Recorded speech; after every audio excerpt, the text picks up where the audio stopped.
So I still don't understand why people buy those color lights for behind their TVs. I don't understand why you do it. So I decided to go to Walmart, spend $5, and I bought these. So let's see how they are.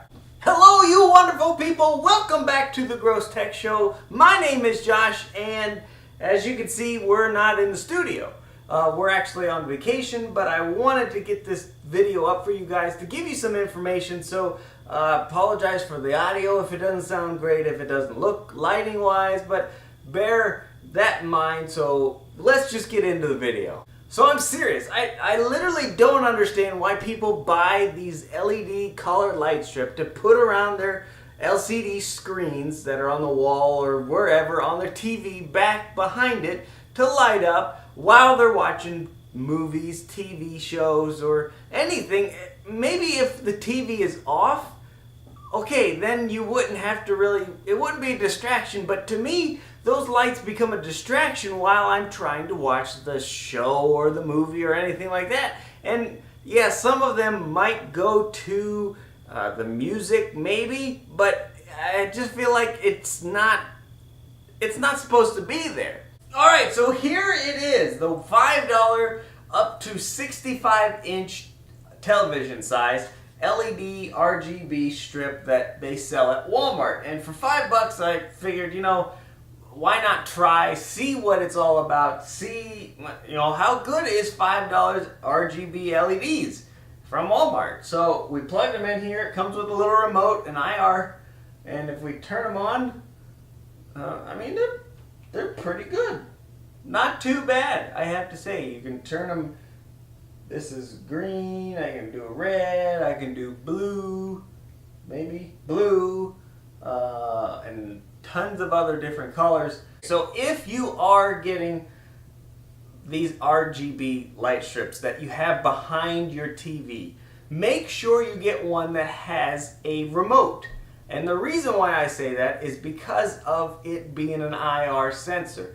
Now, without that, you'd have to figure out how to program these and try to get them to come on at a certain time. And since it's an IR sensor controlled LED strip, I can now control it not just with this remote, but I can use, say, your Harmony Hub, or you can use your TV Cube from Amazon.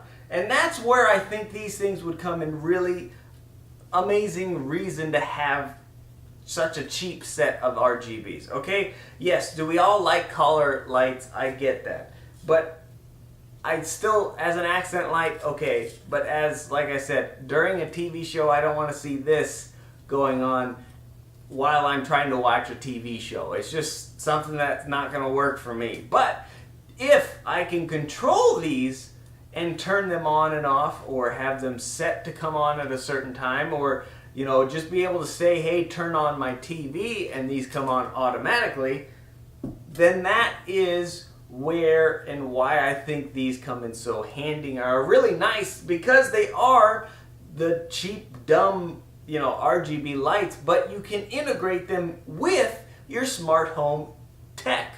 So that way they're smart. Hey, so there you go, a dumb LED cheap set of RGB light strip from Walmart for $5, and I'll link it down in the description if that's even possible. But so cheap and so dumb, but yet with that IR sensor, you can now integrate it with your smart home. And the nice thing is, even if you couldn't do it with your IR sensor, you can, since it's a USB powered, you could get a smart plug that has a USB power adapter on it, and then you can control it that way.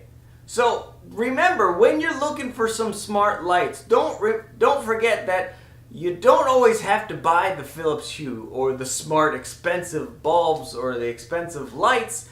You just have to be able to figure a way to control them with your smart device. So, like I said, dumb LED strip, but with an IR sensor or just USB, I can control them because of a Harmony Hub, Amazon Cube, and if I didn't have any of those and it was just USB powered, I could plug it into a smart outlet and then control it that way. So remember that when you're going and looking for lights and you want it to be smart, under the cabinets, maybe in your kitchen or in your entertainment center, you can do that not by spending so much money like buying the Philips Hue light strips.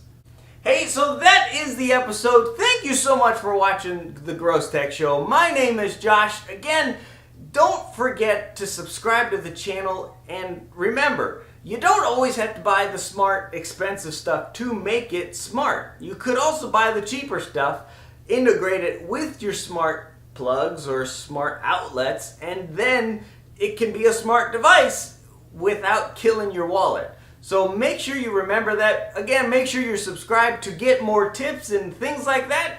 Thank you again for watching. My name was Josh, and this was the Gross Tech Show. God bless you guys, and I'll see you in the next episode. Bye.